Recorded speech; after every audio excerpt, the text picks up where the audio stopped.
Money. We use it every day. It's what makes the world go round.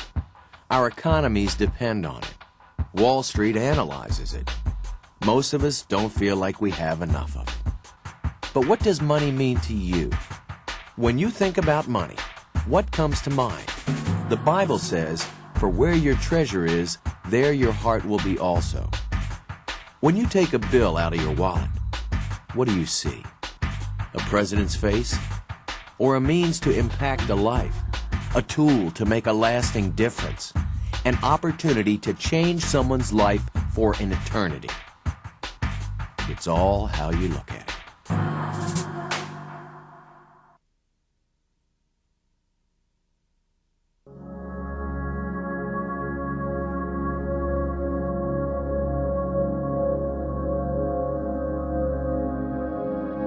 Texas Baptists are a mission people. Every day we go out into the world, whether it's to the store, whether it's out to our workplace, whether it's among our families. And every day, in every situation, we share the gospel. Without the Mary Hill Davis offering, we would either cease to be or would have to discover alternate financial resources in order to do all of these ministries that impact so many people's lives.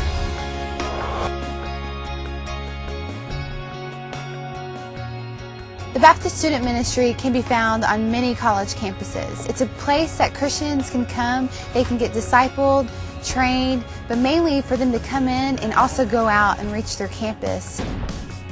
Just to dwell with you forever.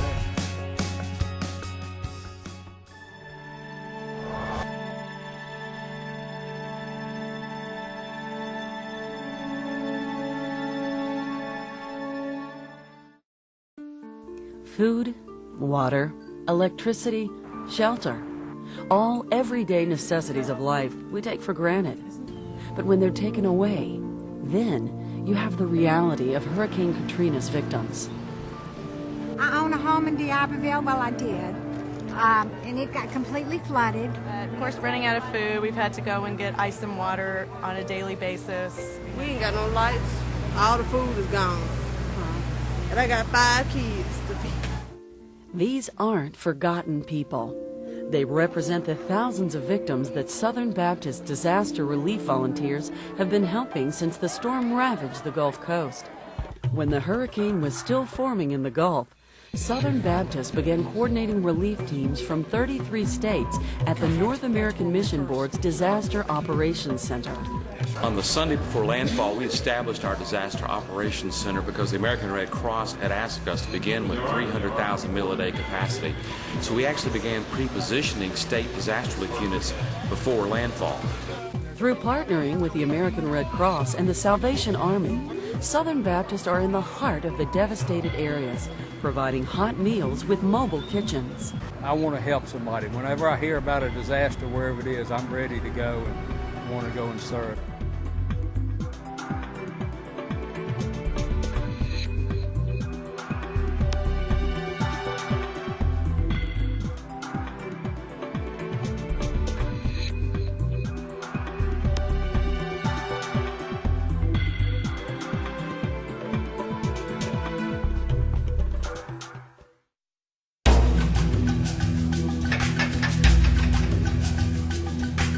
My wife Bobby and I are traveling here in West Africa as a part of the International Mission Board's 2006 Missions Emphasis. We're here to catch a glimpse of what God is doing to reach the lost across this vast and ethnically diverse region. Admittedly, this is not an easy journey. The climate, especially here in a country like Niger, is brutal. Poverty is everywhere you look, and the work has been impeded by war, disease, and famine. We must realize as God's people that we're not called to a life of luxury and comfort. Christ said that if we desire to truly follow Him, we must deny ourselves, take up our cross, and follow Him. What does that mean to you? What if we as Southern Baptists decided that denying ourselves meant leaving behind our expensive cars and air-conditioned churches to endure the heat in the regions like West Africa in order to be obedient to God's call? West Africa is only an extreme example of lostness found in many regions of our world. The living conditions are harsh, the task is overwhelming, and in many areas the people groups are hostile to the gospel. But does that release us from the Great Commission? Absolutely not. We don't undertake this challenge because it is easy. We do it because Christ told us to, and because of the lostness of those who do not know Him. In 2005, Southern Baptists gave an incredible amount of money to the Lottie Moon Christmas offering, almost $138 million. But if we are serious about getting the gospel to all people, it is not enough. Fulfilling the Great Commission is going to require all of us to make a major sacrifice. Many are answering the call to go, but they cannot be obedient to God's call unless we provide the support that is needed.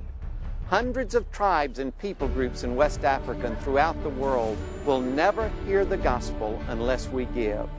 Let me urge you to deny yourself and give sacrificially in order to fulfill our mission task, and people like the Tuareg and Bambara can be reached. Thank you and your church for joining us in a cooperative effort to reach a lost world with the good news of Jesus Christ.